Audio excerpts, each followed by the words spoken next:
My daughter-in-law called me just a housekeeper as a joke.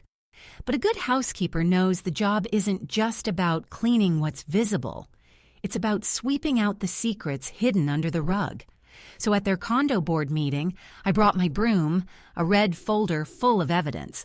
And this is the story of how I swept everything clean. Some words don't bruise until later. They land with a laugh on them, neat as a napkin folded wrong, and you carry on pouring coffee because people are watching. Then, when the door finally closes and the dishwasher hushes to a hum, the words lift their sleeves like they mean to work, and you find the ache they promised you. I have lived long enough to know that the small jobs are the ones that keep a place honest. Floors don't stay clean because of speeches. They stay clean because somebody bent and wrung the mop tight and started at the far corner, working toward the door. If you want to know who loves a family, look for the person who knows where the vinegar is. My name is Maeve O'Connell. I am 57, a widow of 6 years, and the owner and only full-time employee of Maple and Mop, which is a grand name for a small cleaning service with 3 regular office clients, 6 apartments I turn over between tenants, and a rotation of one-time jobs that appear the way dust does, quiet and uninvited. I live in the Gage Park end of Hamilton, in the ground floor apartment of a red brick house that sighs when the trucks from the steelworks pull through at 4 a.m. There is a cat who doesn't like to be told what she feels, a kettle that understands its purpose, and a hook by the door where I hang a ring of keys that would confuse a locksmith. I keep my books in a black zippered binder, invoices, receipts, HST returns, printed and hole-punched as if paper could learn manners. When I am tired, I open that binder and look at the neat rows of numbers until my breathing agrees to behave. I married young and learned the language of steady work the way you learn a hymn, by ear and with your hands. My husband, Eamon, wired office buildings until his back asked for mercy he could not afford to give. He died on a Wednesday that had promised nothing dramatic. We had a funeral on a Monday, and I went back to scrubbing baseboards on Wednesday because grief doesn't pay a hydro bill. Our son, Liam, is 31 now, a licensed electrician with palms like sincerity. He lives in a downtown condo with his wife, Tessa, who is 30 and runs a lifestyle channel online. She is prettier than most problems and knows the names of the plants the rest of us call the one that survives near a window. When I say I don't dislike her, I mean I have chosen not to add that flavor to my food. Dislike is a seasoning with no vitamins in it. My days begin at 5:10. I put on the kettle and the radio because I like to hear a human voice that doesn't require me to answer. I make a list for the day on the back of yesterday's invoice. I write rags even if I'm certain I packed them because writing is remembering with proof. I keep a tote that weighs more than a secret. Spray bottles labeled in my own tidy hand, vinegar, dish soap, degreaser, glass cleaner, baking soda in a repurposed peanut butter jar, 2 brushes, 1 spatula for that mysterious ridge where the stove pretends it doesn't know about food, and a roll of painter's tape because it forgives mistakes. I keep gloves because hands give you away if you don't keep them new. I keep a small notebook where I log start times and finish times. If you don't write it down, the day collapses into mood, and then you have no defense when someone says, "Wasn't it easier than you're making it sound?" On the first of every month, I set aside an hour to file my HST. I do it in pencil first and then in the portal because the portal is a creature that behaves better if you show it a draft. I don't owe much, and I don't pay late. It is a relief to discover that something is as simple as subtraction. The rest of life often refuses to be that tidy. It was a Saturday when the thing that became the beginning happened. Liam and Tessa had bought their condo. 2 bedrooms, a balcony that stares at a better view than most lives get. Amenities that make you forget you are one of 100 people in a stack. They invited family to a housewarming. They invited followers, too, which is a sentence my mouth still trips over. "We'll go live for a bit," Tessa said on the phone. Casual. Casual is a word that does more damage than bleach if you let it sit too long. I baked a pan of lemon squares because I have nothing to prove, and nothing impresses a room faster than a reliable dessert. I wore my good jeans and the sweater Liam gave me on the first Christmas he earned money with his own hands. I brought a plant, a pothos, because we are not rich enough to buy flowers for a person who will forget to water them, and a cloth bag with a new set of silicone spatulas I had found on sale. I rang the buzzer, and the lobby screen turned me into a person composed mostly of shadow. The condo smelled like new everything and a candle that was trying to smell like linen. There were fairy lights strung on the balcony railing, like hope on sale. The kitchen island groaned under bowls of chips that had not learned about modesty. Tessa wore a dress that showed she knew her angles, and Liam wore a shirt with a small pattern that Allie, my neighbor who is good at retail, calls "make an effort without scaring anybody." There were a half-dozen friends of theirs and an audience made of phones. "Everyone, this is my mother-in-law," Tessa sang, smooth as a sponsored post. She put a hand on my shoulder and the camera near it. The woman who taught me the value of a clean space. I smiled because I was raised by a woman whose slap on the back of your head could reach through sermons. I held up the lemon squares. The room liked free things. The live stream wandered from the living room to the balcony to the bedrooms. People typed hearts that floated up the screen like soap bubbles that had learned fonts. Tessa walked me into the kitchen. "This is the island," she said, as if we had not made our introductions. "Open concept is everything." Someone asked in the comments if the marble was real. She said yes, like a person who does not pay for counters. Then she leaned toward me, hand up like a magician ready to reveal a trick. "Mom," she said, voice bright, eyes on the camera, "put the mop by the door, okay? You're still the housekeeper." The room laughed. It was the wrong kind of laugh. It was a joke, the kind of joke that is made safe by the sentence, "Don't be so sensitive." Liam grinned without using all his teeth. My face did its work, the one where you pretend you didn't hear and the room pretends it didn't say it. And I set down the lemon squares with the care you use when you're setting down a betrayal. The live kept moving. The joke stayed. After most of the friends left and the phones had eaten and been put down to nap, I picked up plates and stacked them the way you stack dignity when you refuse to drop it. Tessa handed me a list written in tidy loops. "Could you just—" she said. The list said wipe counters, empty recycling, run dishwasher, sweep crumbs from balcony, take out trash. "It's so much easier for you," she said. "You know what clean is." Liam moved to take the bag from my hand, then stopped, because there are some wars men do not fight at a kitchen island. "Mom doesn't have to," he added gently, like a man who has slept beside a hurricane and respects weather. "Oh, but she loves helping," Tessa said. "She's good at it. It's her thing." You can be insulted and useful at the same time. I have done it for years. I started the dishwasher. I wiped the counters with the cloth I had used at more beginnings than this. The cloth is honest. You wet it, you wring it, you fold it in half, and then in half again, you present a clean edge to the world and make your circles. You do not write speeches on it. You make a surface the day can bear. While I straightened the cutlery drawer, I saw a corner of paper stowed under the tea towels because people think drawers will hide things that were sent to the house to be seen. I didn't reach for it then. I know better than to snoop when I am this angry. But when I took the recycling down the hall, I saw a notice board near the mailroom with a flyer from the condo board. Short-term rentals are prohibited by bylaw, violations subject to fines.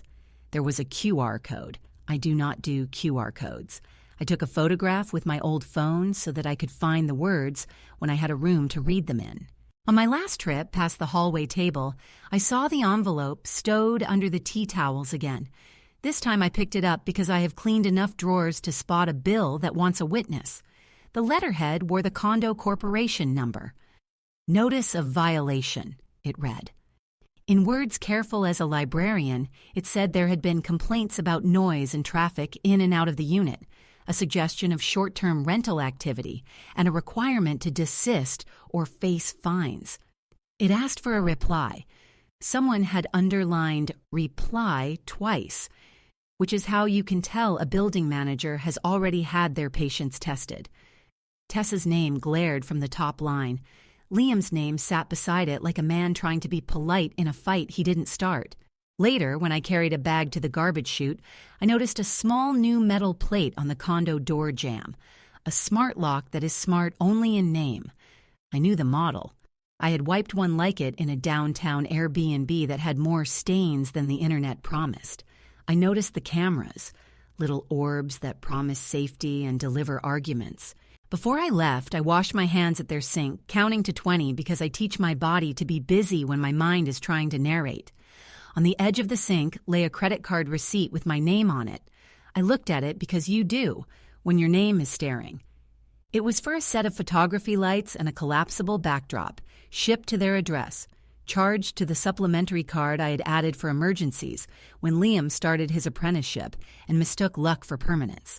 I tucked the receipt back where I found it and put my hands deep into my pockets, where I keep the part of myself that doesn't cause scenes. I hugged them both before I left. Liam smelled like detergent and sincerity. Tessa's cheek had that expensive smoothness you buy with creams that will be embarrassed on your counter later. "Your lemon squares," she said, "were a hit." "They always are," I said, not enough of a liar to pretend I don't know. The night air was the temperature of a truth you don't want to bend around. I walked to the bus stop and counted the streetlights between me and home, because counting is the cheapest therapy. On the bus, a young man dragged a suitcase that had belonged to someone with taste. I found myself wanting to help him lift it onto the rack and then realized I was tired of carrying what isn't mine. At home, I turned on the lamp that makes the living room look like a thing a person meant. I made tea I did not deserve at that hour and drank it anyway. I pulled the black binder from the shelf and opened to the HST page, because numbers give you something to do while your feelings creak around looking for chairs. Then I made a second smaller stack, the supplementary card statement with charges I had not blessed, a printout from my bank's portal that showed the date, the vendor, the shipping address, a page labeled "Facts, Not Feelings" written at the top like a friend. I wrote in a slow hand so the letters would behave and not slip into my temper. Photographic lights, collapsible backdrop, smart lock, a Ring camera, a cleaning bundle that was a joke, fluffy cloths that move dust from place to place and call it victory. If you have never wrung a cotton rag under cold water in February, you might believe a cleaning bundle is a thing money buys. It isn't, it's a person. I slept badly. People tell you to pray. I do, but my prayers were spreadsheets that night. In the morning, the cat head-butted me for dignity, and I gave it to her. I made oatmeal because chewing a thing that requires patience can keep you from writing a letter you will regret.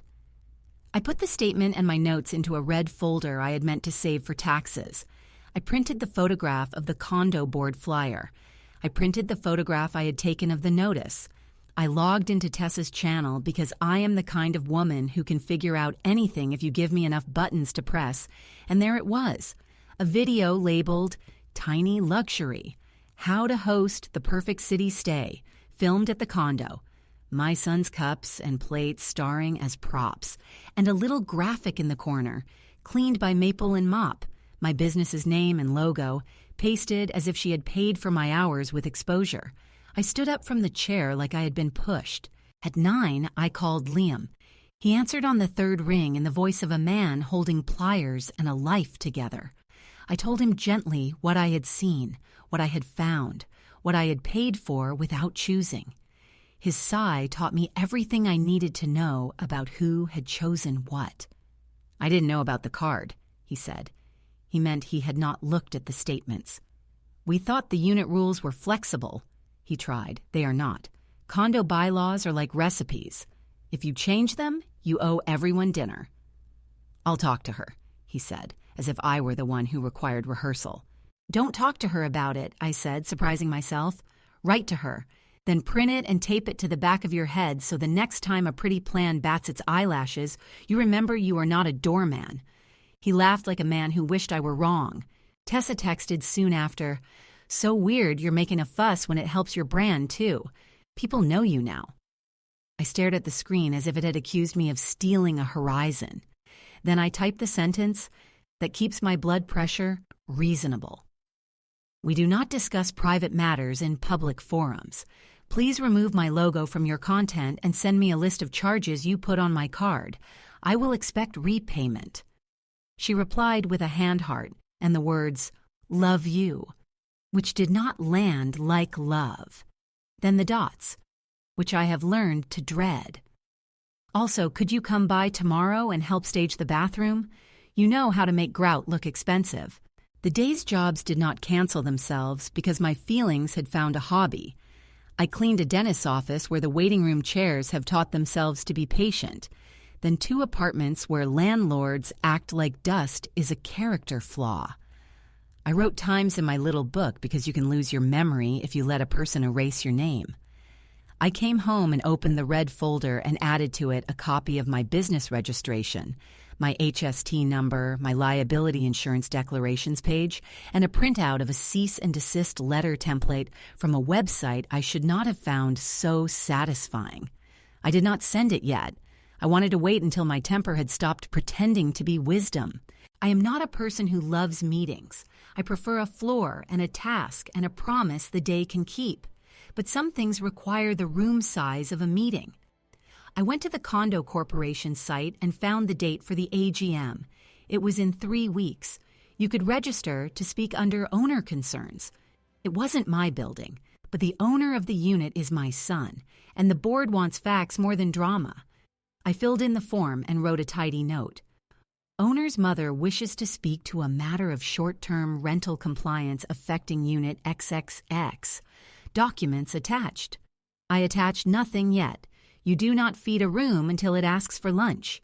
In the meantime, I found my nicer notebook, the one with the hardcover you save for the first day of school, even if school is over, and I made 2 lists. One said, sacrifices. It is unromantic to write that word down. It is necessary. I wrote, sold Eamon's truck to pay line of credit when winter was rude. Took the late shift at the office tower so Liam could finish his apprenticeship. Paid off Liam's dental bill because even grown men deserve to chew.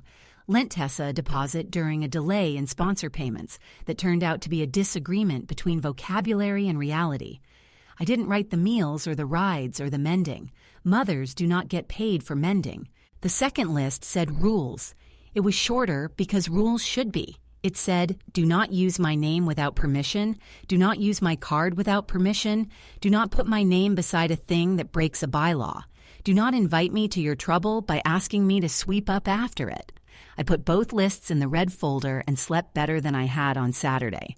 When I woke on Wednesday, there were 3 emails from Tessa and 1 brave one from Liam.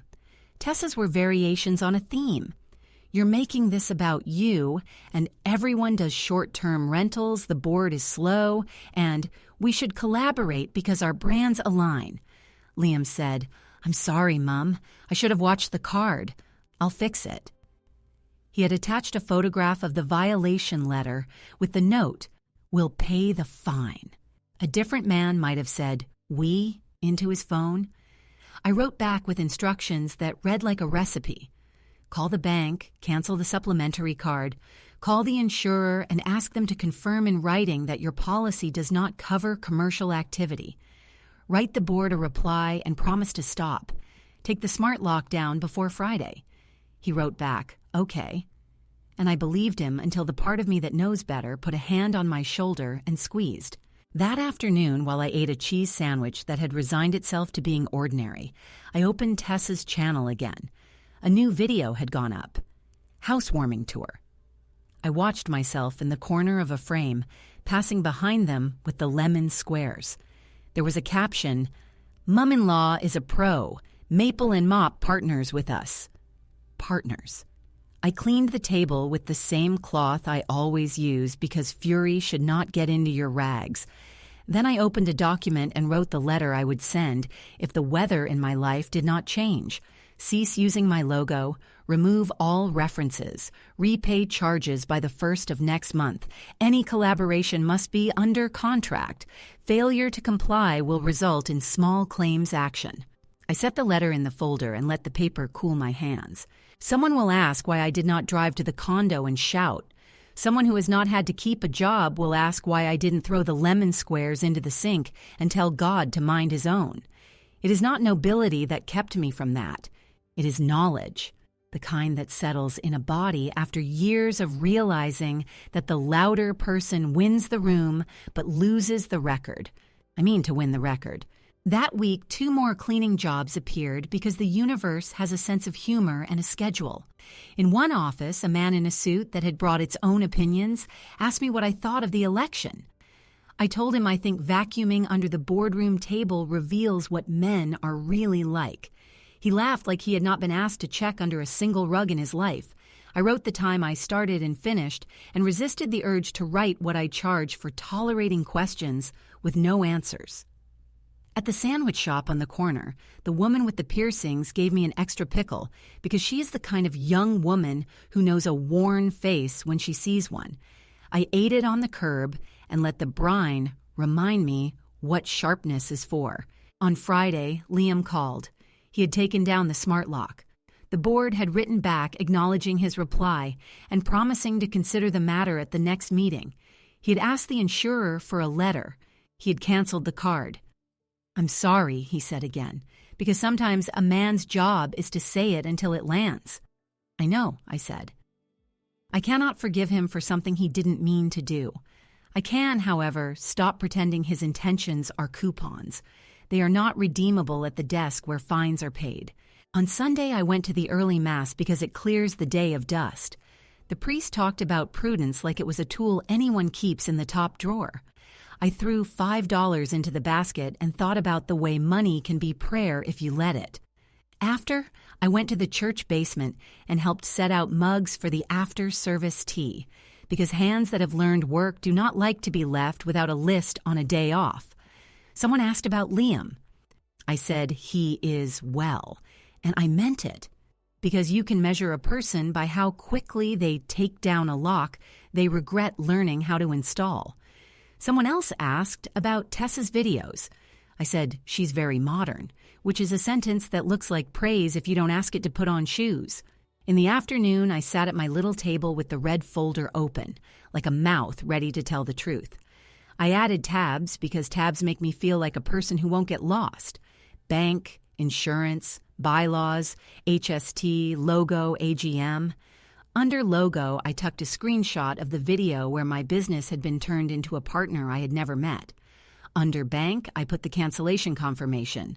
Under insurance, I put the email from Liam with the policy number. Under bylaws, I put the condo flyer and the notice. Under AGM, I put a note to myself. Bring only what you can prove. Dress like paper. Speak like a person who loves the mop more than the microphone. By evening, the kettle had boiled twice more than a doctor would approve. I made a stew because chopping carrots can turn rage into skill. I packed a portion for Allie upstairs because she had left a bag of onions on my doorstep last week with a note that said, "For winter." And that is a friendship I will not take lightly. I put the red folder on the shelf so the cat would not decide to make a bed of my evidence. You would think sleep would reward me for being reasonable. It didn't. I dreamed of elevators and rooms with no corners and lists that kept losing their numbers. I woke early again and went to the laundry room in the basement because machines do not ask you to defend yourself.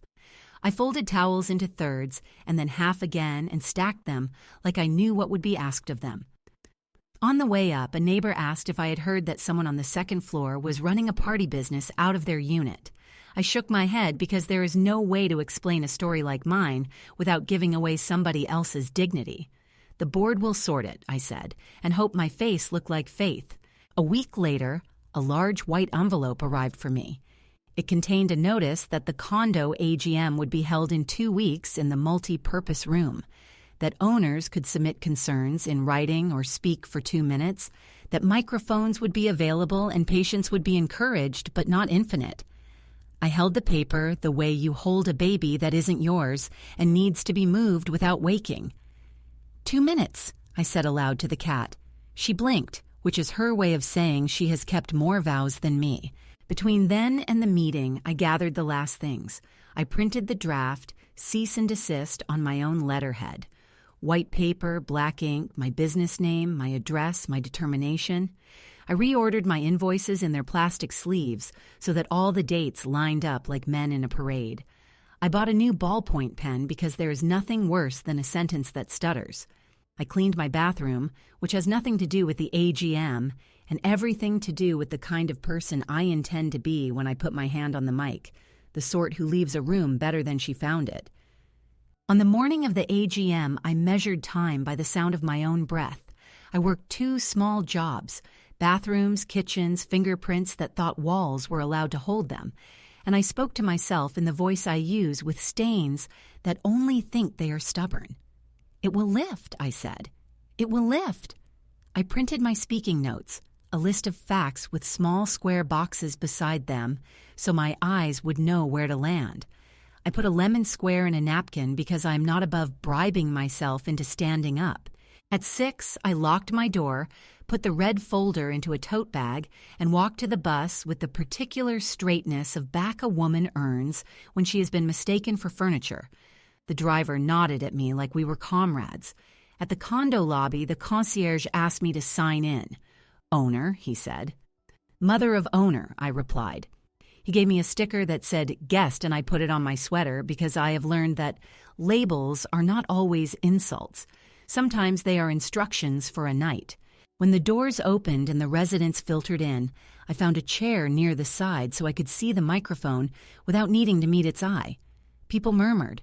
There is a sound that rooms make when they are about to watch someone become a person. It isn't cheering, it is listening, which is a more serious thing.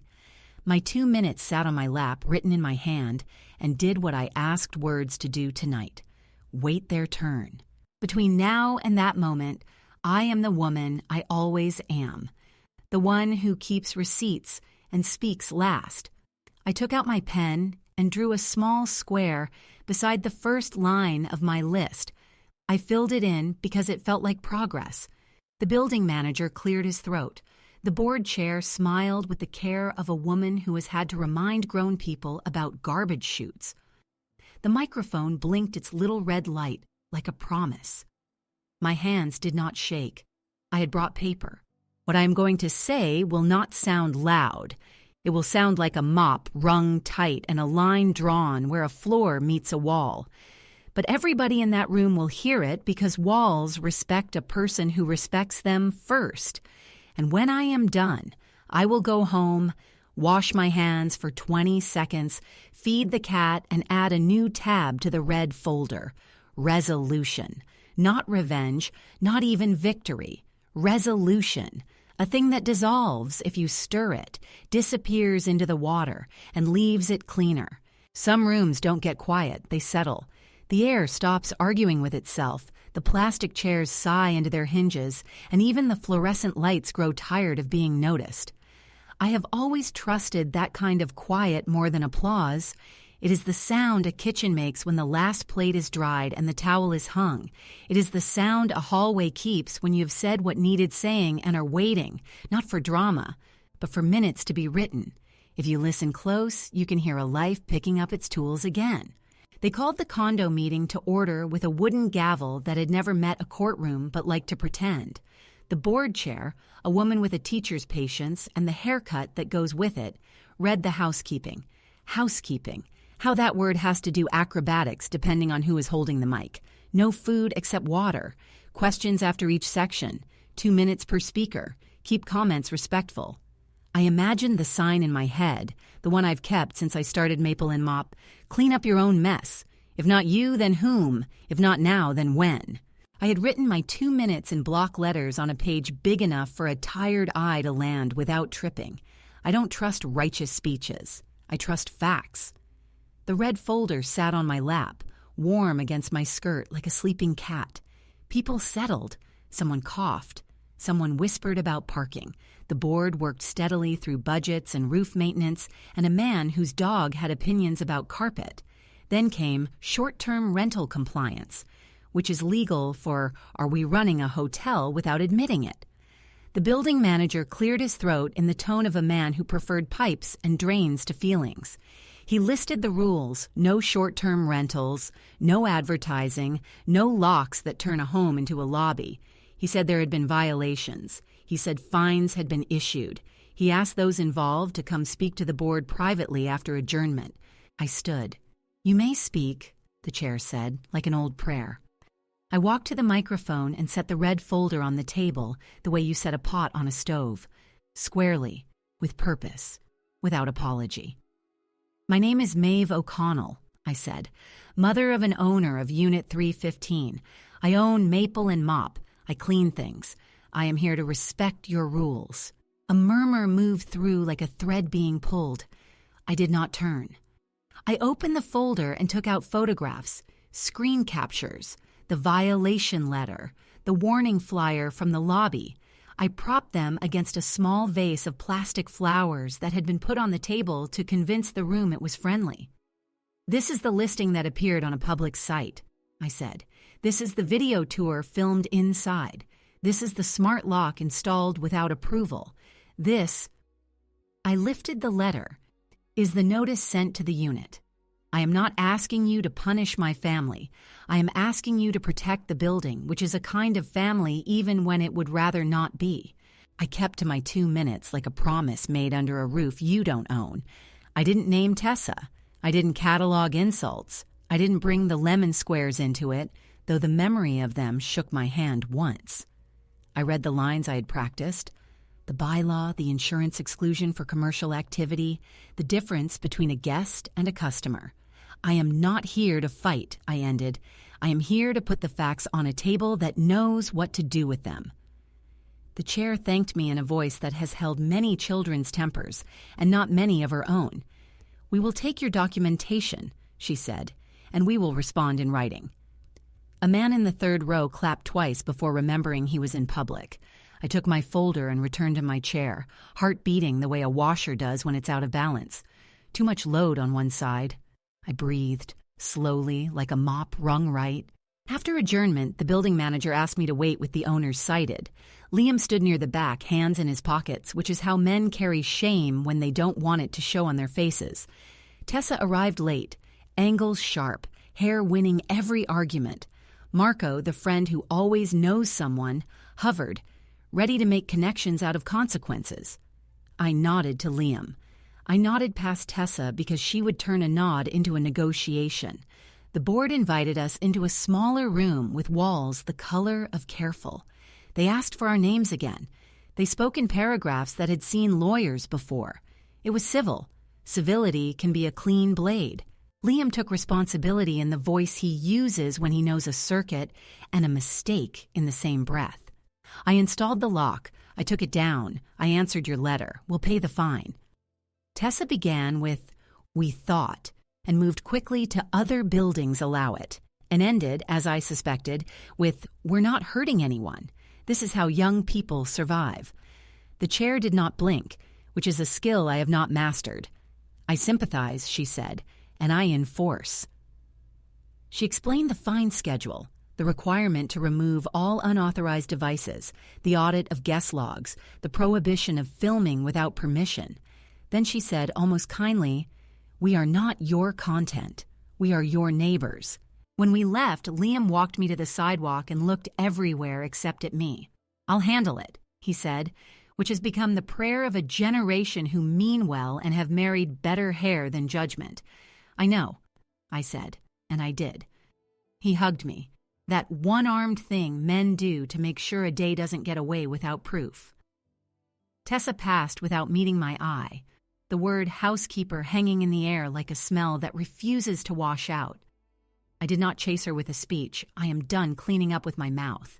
On the bus home, I thought about the kind of revenge people prefer. They want slaps. They want scenes. They want someone to cry into a front camera and call it growth. I have a different vocabulary. My words are receipts, policies, signatures, and letters with tracking numbers. By the time the bus hit my corner, I had a list of errands that would change more than any viral apology. Monday morning, first thing, I went to the bank. Official letters in Canada still smell like toner and relief.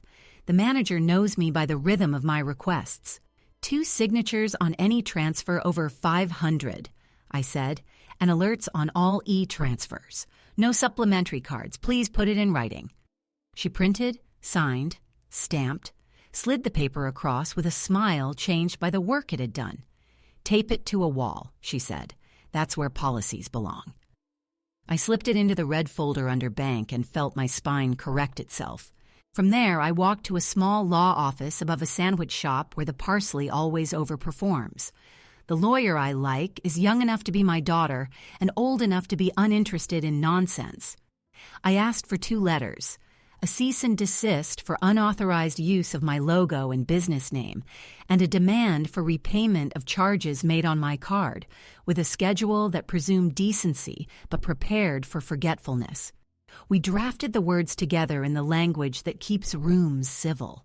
No insults, no speculation, just facts dressed in their cleanest shirts. "We can file in small claims if kindness fails," she said, tucking copies into a thin envelope that made me remember how much trouble fits on very little paper. I stopped at my insurance broker next. The waiting room magazines believed in cabins and sunsets. The broker printed an endorsement in 15 minutes.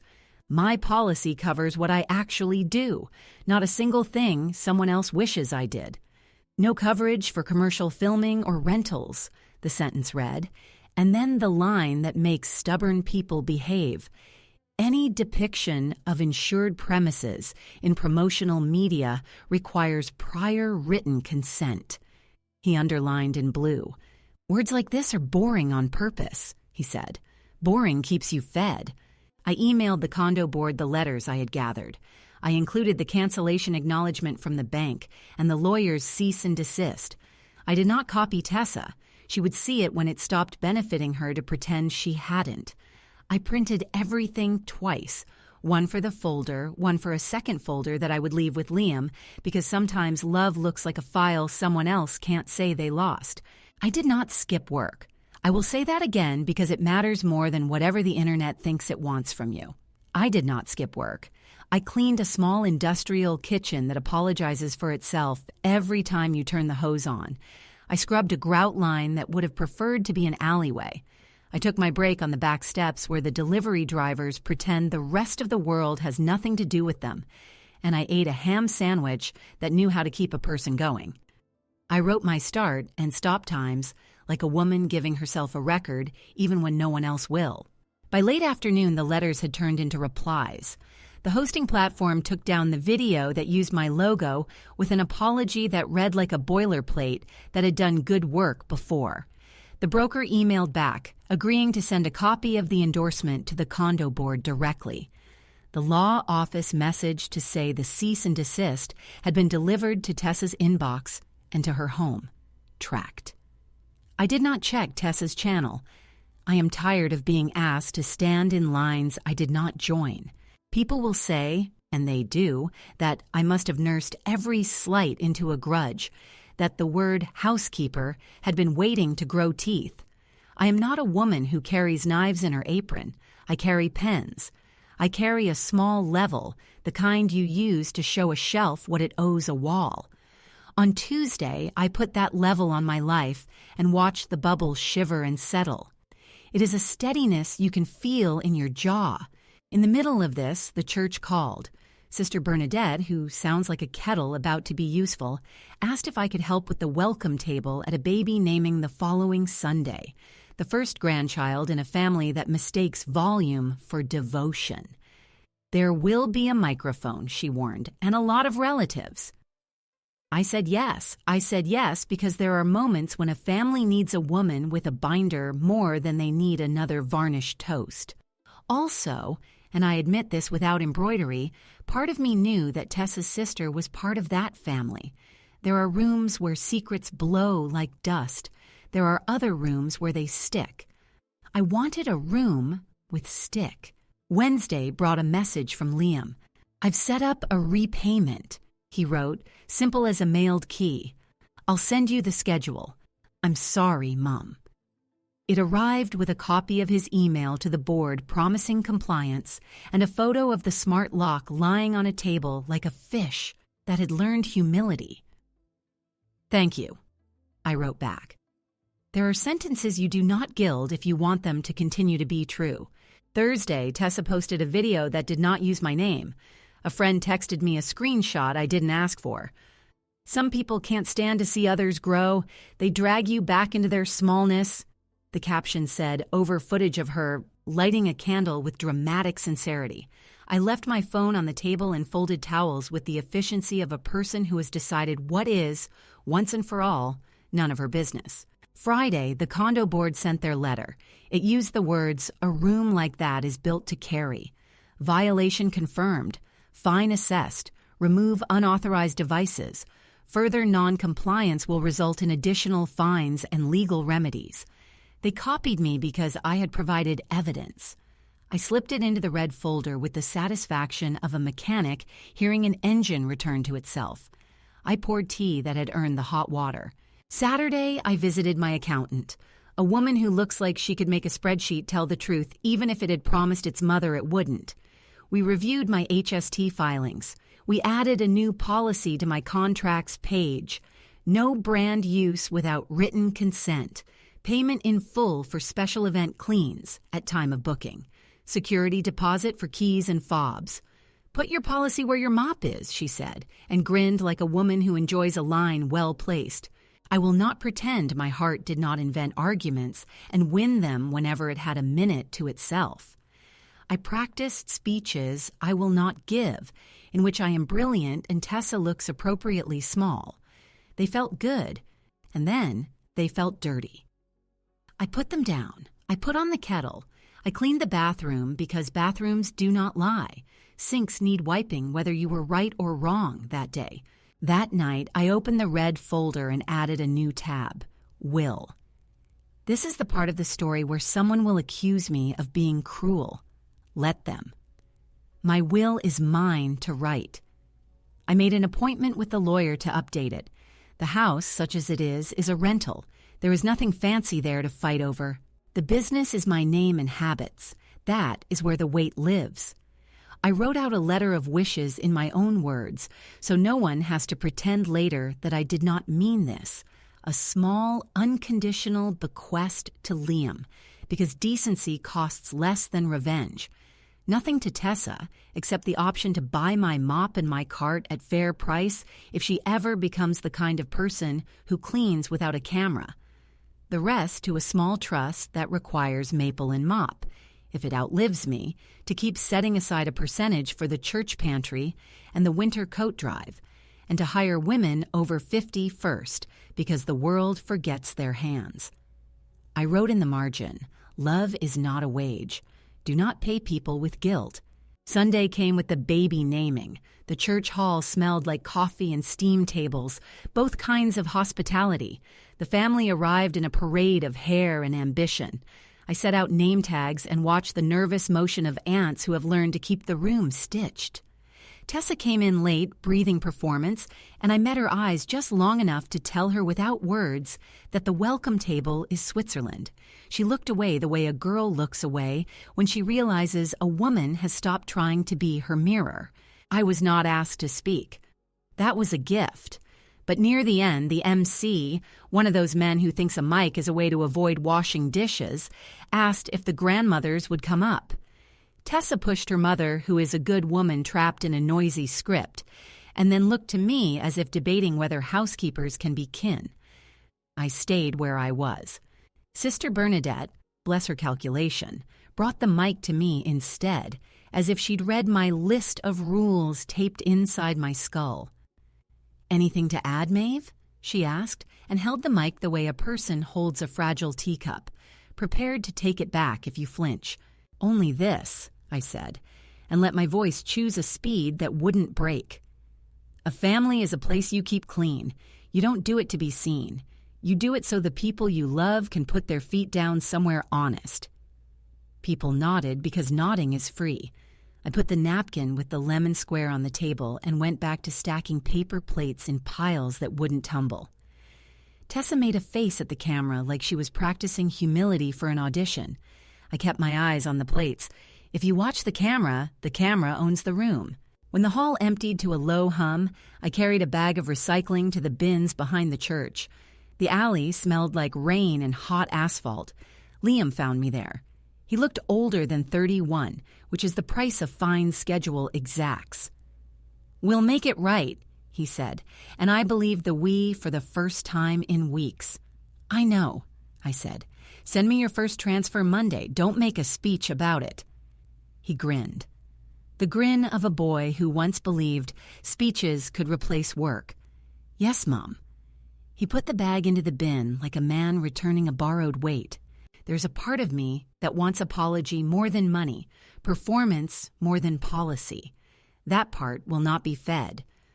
I walked home with the cat food I'd forgotten to buy earlier and the light of a day that had not embarrassed me. At my table, I updated the checklist in the red folder. Bank letter. Filed. Insurance endorsement. Filed. Condo decision. Filed. Cease and desist. Sent. Repayment plan. Scheduled. Will appointment. Booked for Tuesday. Contract policy. Posted. I wrote a new line at the bottom. Practice being quiet when people want noise. I am not good at that yet. I am learning. I did not sleep badly that night. I slept like a woman who had wrung the mop tight, started at the far corner and worked her way to the door. The carpet of my life will stain again. That is what rooms do. I have the tools I need. There's one more thing to do before this story finishes the way it wants to. The condo board will send their formal notice to every resident, not naming names, but naming the rule so clearly that even ambition will have to sit down. And I have one more letter to read out loud, not at a party and not on a video, but at a council night where people argue over whether the fall bazaar needs more tables. I will bring the red folder. I will bring the will. I will bring the sentence I have promised myself to say once and then never again. I was called a housekeeper, and I am. I keep a house. I keep it with rules. I keep it with love. I keep it with a mop that doesn't know my feelings and papers that do. Next time, in the room that has seen more casseroles than confessions, I will show the rule I made for myself and the condition I tied to generosity so I can sleep. I will not raise my voice. I will raise my hand to swear that what I'm about to read is true. And when I'm done, I will set the kettle and cut a lemon square. One for you and one for me, because sweet is not a betrayal if you've done your work first. Some storms put on a show. Others do their work at the level of hinges and seams, a draft that finds the place you always meant to caulk, a drip that picks a corner and patiently wins. If you live long enough with mops and lists, you learn to respect the small kind. Big weather makes headlines. Quiet weather lasts. The end of this story arrived that way, through paper and patience, through a meeting in a church hall that smelled like coffee and floor wax, through a letter that made a day behave. If you were expecting doors to slam and voices to crack, I am sorry to disappoint you. I have learned that breaking a room takes seconds and rebuilding it takes seasons. I mean to be a woman for seasons. The condo board's formal notice went out on a Wednesday. It was not a spectacle. A PDF posted to the resident portal, a sheet of paper slid under doors in the units that had asked for paper over portals, a tidy email to owners with the subject line, short-term rental compliance, reminder and enforcement. The letter did what letters should. It named realities without gossip. It listed the bylaw again, translated the fine schedule into plain numbers, reminded residents that unauthorized locks turn homes into lobbies and would be removed at the owner's expense, and offered one small mercy in the final paragraph. If financial hardship makes the fine a burden, please contact the office to arrange a schedule. I read that line twice and thought, not for the first time this year, that the right kind of kindness is administrative. If you can write it down, you can keep it. Liam forwarded me the notice an hour after it posted, the way a man forwards weather to a woman who has already hung the wash inside. "We're paying Friday," he wrote. He attached a screenshot of the first e-transfer in our repayment plan, the amount we'd agreed on, the memo line that said, "Card charges repayment, $110." I didn't print the transfer because there are limits to how many trees one woman should turn into proof, but I did write $110 received in my notebook and underlined it once. Out loud in the empty kitchen, I said, "Good." It landed like a towel on a rack, one small, useful sound. Tessa did not forward anything. She posted a story with a candle again. She has turned matches into a genre about embracing growth. A friend sent me a screenshot with an apology in the text, as if the image itself were a messy spill I'd be expected to wipe. I didn't reply. I stacked bowls. I wiped the counter with the good cloth, the one that deserves its retirement and keeps refusing to take it. I went to work. You cannot finish a story like this from a chair. You finish it the way you finish a floor, by starting at the far corner and moving steadily toward the door. The morning after the notice, I cleaned in a dentist's office where the textbooks on the shelf boast at a level only molars appreciate. I wiped the kid fingerprints off the fish tank and did not resent the small mess left by children unafraid of living. I took my break on the back step, listening to delivery trucks confess their schedules, and I made notes for the church council night on a napkin that had survived the war against a muffin. I wrote in the same square hand that has soothed me before, 2 minutes, policy, will, trust, no names, no drama, no exceptions. Then I tucked the napkin into my pocket and went back to making a room that could be trusted by people who hadn't earned it. When you put the world back together using habits and paper, the consequences for other people arrive on their own time. The sponsor, who had once encouraged Tessa's hosting, sent a curt email to the address listed on her channel. As per building policy, events and short-term rentals are prohibited. We cannot partner where risk is unmanaged. Wishing you the best. I know this because Liam showed it to me on his phone, standing in my kitchen with his mouth set to the shape you get when a storm wins and leaves you your porch. I told her not to film here anymore, he said. Anywhere. He didn't ask me to congratulate him. He turned the phone over so the screen couldn't invent any more news, and he asked for tea. I made it. He drank it in the slow way of a man retraining his nervous system to stay. When he left, he took the second copy of the red folder, the one I made for him, and a Tupperware of stew. Men think they are carrying the folder for their mother. They are carrying it for their future selves. Stew is just my way of making that argument edible.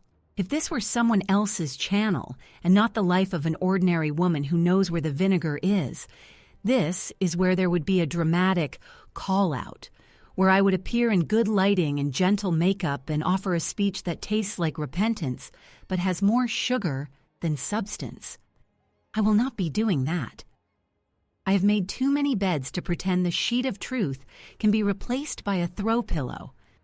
What I did instead was take my seat at the end of a row of folding chairs in the church hall on council night and stack my red folder beside the coffee urn like a sacristy of common sense. The council night is a ritual older than most of the fights it contains. Tables along one wall with sign-up sheets for the fall bazaar, the winter coat drive, the pantry schedule, a card table with pens that will leak on your good blouse if you test them wrong, Sister Bernadette with a clipboard and a smile that can shut down a riot, the agenda on photocopy, minutes to approve, treasurer's report, bazaar table rental fees, choir robes, laundering schedule, my department, and new business. I dislike that phrase. It behaves like a hallway where any argument could jump out of a doorway. I worked my way through a paper cup of church coffee and said hello to the edges of people, their coats, their good shoes, their jokes about parking, because greetings are the oil in the machine. We moved through the agenda the way a responsible kitchen moves through prep. No flourishes, just hands that know their orders. When new business arrived, I stood. Bernadette gave me the small nod reserved for women who have never made her regret a nod. I carried the red folder up like a hymnal and set it on the table beside the microphone. I'll be brief, I said, because no good story ever got better by staying up past its bedtime. 2 items, one you can sip, one you can file.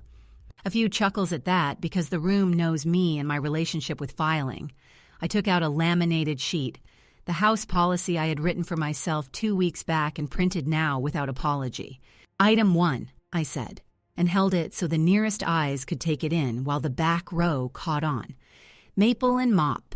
Policy for partnerships. No one uses my name or logo without a signed agreement. Payment in full before any special event clean. Security deposit for keys and fobs. Insurance proof required if anyone points a camera at a place I clean. This isn't about being grand. It's about making sure the people who rely on me aren't sideswiped by somebody else's content. A few nods from the women who run the rummage table like a war. A whisper that sounded like, finally. I slid the policy onto the stack of forms for volunteers. Bernadette said, we'll post a copy by the pantry door, which is the church equivalent of a legal gazette. Item 2, I said, and opened the folder to the tab I'd labeled Will in letters that don't shake anymore. I did not bring the will. I brought a one-page letter of wishes that sits behind it, written in my own words and explained now out loud in a room where people keep one another honest by the simple habit of recognizing a sentence.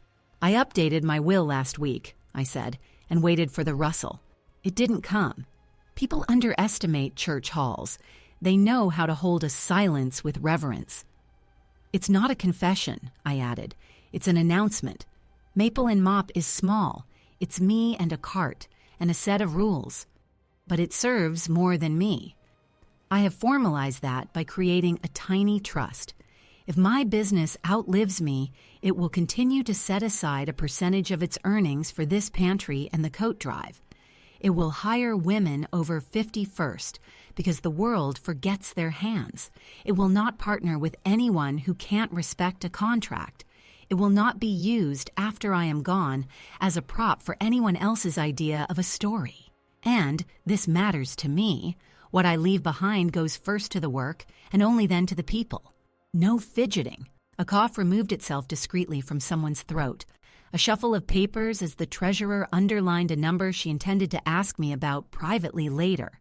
I tell you this here, I went on, because you are the people who would feel it if I had left it messy. I won't. If you want a copy of the policy for your ministry, take one. If you want to talk about how to set up a system like this for your own work, I'll sit with you after. If you want drama, I'll be disappointing you for the rest of my life. I didn't give the details that would turn this into a show. The names, the insults, the receipts. I didn't hint. I didn't shame. I kept to my 2 items, and then I returned to my chair and wrote a note next to choir robes, bleach test strips low. After the meeting, people drifted like crumbs toward a plate.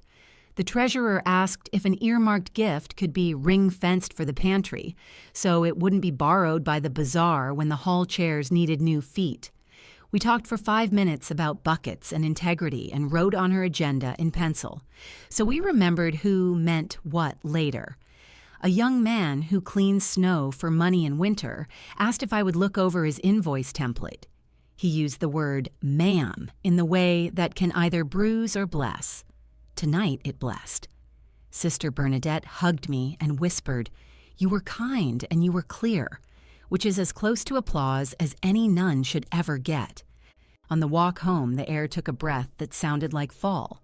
Leaves threw last light at me, and I thought about how gradual ending is when you allow it to be. I opened my own door, which has always been polite, and the cat greeted me with her usual short list of demands. I fed her.